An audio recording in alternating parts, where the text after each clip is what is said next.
अऊज़ु बिल्लाहि मिनश्शैतानिर्रजीम बिस्मिल्लाहिर्रहमानिर्रहीम वलक़द यस्सरनल क़ुरआन लिज़्ज़िक्रि फ़हल मिन मुद्दकिर सदक़ल्लाहुल अज़ीम रब्बि इश्रह ली सदरी व यस्सिर ली अमरी वहलुल उक़दतम मिन लिसानी यफ़क़हू क़ौली। हम अपने सबक का आगाज़ इंशाअल्लाह ताला आज से कर रहे हैं और अरबी ग्रामर के पढ़ने से पहले हम कुरान मजीद को समझने के कुरान मजीद को पढ़ने के जो उसूल हैं उनको हम पहले सीखेंगे। ऐसे कुरान मजीद को पढ़ने के असूल को सीखना ज़रूरी क्यों है? क्योंकि एक शख्स है जो कुरान पढ़ता है लेकिन वो स्वाद को सीन पढ़ता है, इस तरह दाल को जे पढ़ता है, तो इस तरह का पढ़ने का कोई फ़ायदा नहीं, क्योंकि हमें सवाब की बजाय फिर गुनाह मिलता है। तो इसलिए कुरान मजीद को पढ़ना भी आना चाहिए। तो कुरान मजीद को पढ़ने के हवाले से जो पहला असूल है वो है तजवीद।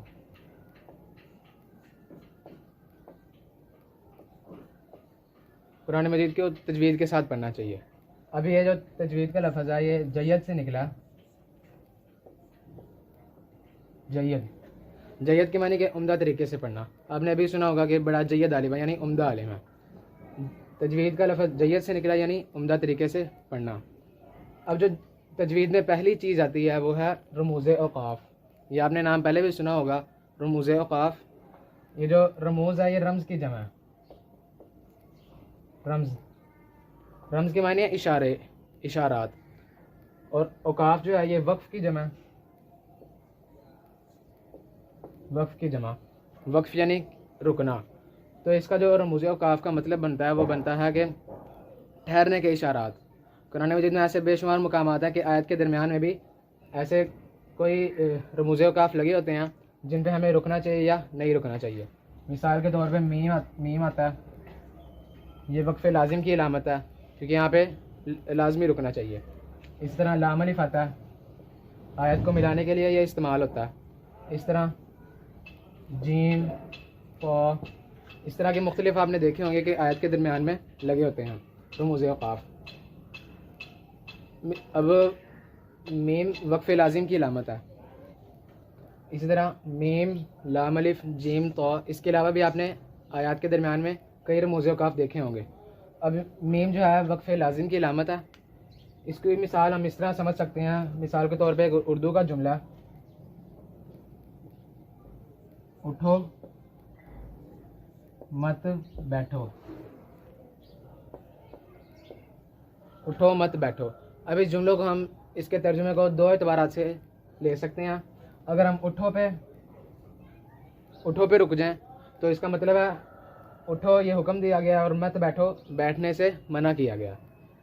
लेकिन अगर हम उठो मत पे रुकें तो इसका मतलब यहाँ पे उठने से मना किया गया और बैठे रहने का हुक्म दिया गया। तो इसी तरह जब हमने दो अलग अलग जगहों पे रुके तो एक ही जुमले के मायने तब्दील हो गए। इसी तरह हमें कुरान मजीद को रमूज़ औक़ाफ़ के साथ पढ़ना चाहिए। इसी तरह आयत की अलामत भी आती है, गोलता इसको कहते हैं।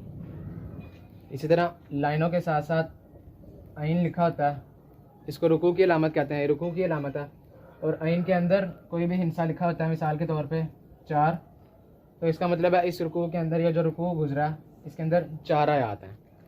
और अगर रुकू के नीचे, रुकू की अलामत के नीचे कोई हिस्सा लिखा हो जैसे 11, तो इसका मतलब ये स्पारे का 11वां रुकू है, स्पारे का। और इसी तरह इसके ऊपर जो लिखा होता है हिस्सा, मिसाल के तौर पे 8, तो इसका मतलब है ये सूरत का 8वां रुकू है। जो नीचे वाला हिस्सा है वो स्पारे का 11वां रुकू, और जो ऊपर वाला हिस्सा है वो सूरत का। तो यह कुरान मजीद को पढ़ने का पहला असूल है तजवीद। इसके अलावा जो दूसरा असूल है इसका वो है किरात।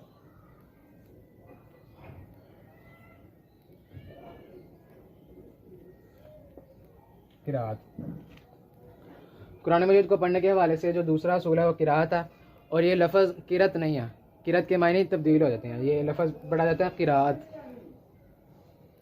किरात में यही चीज़ आ जाती है कि हम कुरान मजीद को ठहर ठहर कर पढ़ें और इतनी आवाज़ से पढ़ें कि अपने कान में आवाज़ आ जाए। ये इसका दूसरा असूल है। और जो तीसरा असूल है वो है मखारिज। मखारिज से ही मखरज कहते हैं निकलने की जगह को। मुंह से कोई भी लफ्ज़ जिस जगह से निकल रहा है उसको कहते हैं मखरज, निकलने की जगह। इसके बाद जितने भी अरबी में हरूफ तहज्जी हैं, अरबी में हरूफ तहज्जी हैं 29, लेकिन अगर हम आवाज़ के अतबार से देखें तो वो 28 हैं। कैसे? क्योंकि अलिफ और हमज़ा इन दोनों, ये उर्दू में तो अलग अलग ही हैं लेकिन अरबी में ये सेम ही होते हैं। कैसे? अगर हम इसके ऊपर कोई हरकत वगैरह लगा दें तो ये दोनों की आवाज़ एक ही जैसी निकलेगी। तो ये 28 बनते हैं बिलहाज़े आवाज़ के अतबार से। अब मखारिज को हम इस तरह समझ सकते हैं, जैसे एक लफ्ज़ है इस्मुन और इसके बरक्स इस्मुन, सीन और सा के फ़र्क से ये दोनों लफ्ज़ हैं। इस्मुन नाम के मायने में आता है और इस्मुन गुनाह के मायने में आता है। इस्मुन नाम, इस्मुन गुनाह। इसी तरह कल्बुन ये दिल के मायने में आता है और इसी नुक्ते वाले काफ को हम दूसरे डंडे वाले काफ से तब्दील कर दें कल्बुन, तो इसका मायने कुत्ते के मायने में आता है। ये लफ्ज़ कल्बुन और कल्बुन दोनों कुरान में इस्तेमाल हुए हैं। इसी तरह अलीमुन जानने वाला और अलीमुन दर्दनाक, वलहुम अज़ाबुन अलीम, अलीमुन दर्दनाक।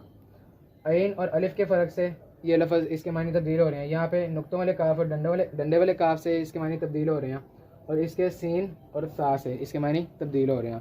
तो इसलिए हमें मखारिज का ख्याल रखना चाहिए कुरान मजीद पढ़ते वक्त। मुँह के जो मखरज हैं जहाँ से आवाज़ निकलती है वो हैं 5: हलक, तालू, होंठ, ज़ुबान और नाक। ये पांच हिस्से हैं मुँह के मखरज जहाँ से आवाज़ निकलती है। और जो हरूफ तहज्जी अगर हम उनको आवाज़ के अतबार से 28, उनको 9 ग्रुपों में तकसीम किया जाता है। वो 9 ग्रुप कौन कौन से हैं? अलिफ, बा, ता, सा, जीम, ऑफ, सीन, लाम और ज़ाद। ये 9 ग्रुप हैं अरबी के हरूफ तहज्जी के, जो मखारिज के अतबार से जिनको अगर हम इनको तकसीम करें। अलिफ के साथ हमज़ा भी आ जाता है क्योंकि हमने अभी बताया कि अलिफ और हमज़ा की आवाज़ एक ही जैसी है। तो आएगा हमज़ा, हा, आइन, हा, गैन और हा। ये हरूफ हल्की कहलाते हैं, जो हलक से जिनकी आवाज़ निकलती है। जो बा ग्रुप के हरूफ हैं वो हैं बा, वाओ, मीम और फा। ये होंठों के हरूफ कहलाते हैं क्योंकि अगर आप होंठ खोल के इन हरूफ को अदा करना चाहें तो इनमें से कोई भी हर्फ ऐसा नहीं होगा जो अदा हो जाए। ये होंठों के हरूफ हैं। और ता ग्रुप के जो हरूफ हैं वो हैं ता, दाल और पौ, ता, दाल और पौ। इस तरह सा ग्रुप के जो हरूफ हैं वो हैं सा, जाल और ज़ा। ये 3 आते हैं इसमें। और जीम के जो हरूफ हैं वो हैं शीन और या। सीन में आ जाता है सौद और जे, यानी जिसको अरबी में ज़ा पढ़ते हैं। लाम के हरूफ में आ जाता है नून और रा और ज़ाद अलग ही है। तो ये अरबी के हरूफ तहज्जी के जो 28 हैं बिलहाज़े आवाज़, ये उनके 9 ग्रुप हैं। अब इन हरूफों में से हा, खा, पौ, ज़ा और सौद, इसके अलावा काफ़ भी पुर पढ़ा जाता है और ज़ाद भी पुर पढ़ा जाता है और रा भी पुर पढ़ा जाता है, लेकिन जब इसके ऊपर ज़बर हो या पेश हो। अगर इसके नीचे ज़ेर हो तब यह पुर नहीं पढ़ा जाता। तो अगर आप किसी भी लफ्ज़ का अगर मखरज या उसकी आवाज़ निकालना चाहते हैं तो उसके ऊपर जैसे बा, उसके ऊपर जज़म लगाएं, उसके बाद एक और बा लिख के ज़बर दे दें और उससे पहले अलिफ हरकत वाली लगा दें। अब अदा नहीं हुआ। जब इसको हम इसकी हरकत के मुताबिक अदा करेंगे अब बा तभी अदा होगा। इसी तरह अगर हम दाल को देखें जो हरूफ कलकला में आते हैं, कद, इनकी आवाज़ टकरा के वापस आती है। अगर हम कहें कद, अदा नहीं होगा इस तरह, कद आखिर में एक ही आवाज़ आएगी, कद, इस तरह ये अदा होगा।